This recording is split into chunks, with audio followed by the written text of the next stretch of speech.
ରାମ ନାରାୟଣ ରାମ। ଏଠି ଆମେ ସମସ୍ତେ ଏକ ପ୍ରକାରର ଅନ୍ଧ କେଉଁ ପଥରେ ଯିବା ଉଚିତ ତାହା ନିର୍ଦ୍ଧାରଣ କରିପାରୁ ନାହିଁ।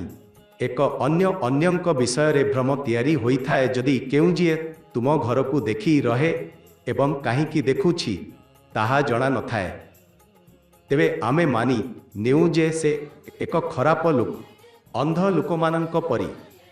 ଆପଣ ଏକ ଅନ୍ୟଙ୍କୁ ଧକ୍କା ଦେବେ କେବଳ ନିଜର କଳ୍ପନା ଉପରେ ଆଧାର କରି। କଥା କୁହାଯାଏ, ଯଦି କିଛି ଅନ୍ଧ ଏକଠି ଗୋଟିଏ ଘରରେ ରହନ୍ତି, ତେବେ ସେମାନେ ଏକାଉଙ୍କୁ ଧକ୍କା ଦେବେ। ଅନ୍ତର୍ଜ୍ଞାନ ନଥିଲେ ଅନ୍ଧ ହେବା ପରି ଅନୁଭବ ହୋଇଥାଏ। ତୁମ ଧାରଣା ଭୁଲ ହୋଇପାରେ। ଆଜି ଯେଉଁଥିରେ ଭଲ କହୁ ସେଇଥିରେ କଲ୍ ଖରାପ କହୁ। ଆଜି ଯେଉଁଥି ମହାନ ଅଟେ ସେଇ ଆସନ୍ତାକାଲି ଚୋର ହୋଇଯାଏ। ଏହି ସଂସାରରେ ଯେଉଁମି ହେଉ ସେଥିରେ ଅଶାନ୍ତି ଅଛି। ସମସ୍ତଙ୍କୁ ଗୋଟିଏ ଆବରଣ ତଳେ ରହିବାକୁ ପଡ଼େ। ପ୍ରତ୍ୟେକ ଲୋକ ଗୁପ୍ତ ଭାବରେ ଚାଲିଥାଏ। ମନର କଥା ବୁଝିପାରିବୁ କି ନାହିଁ ଏହା ଭାବି କିଛି କହିପାରି ନାହିଁ।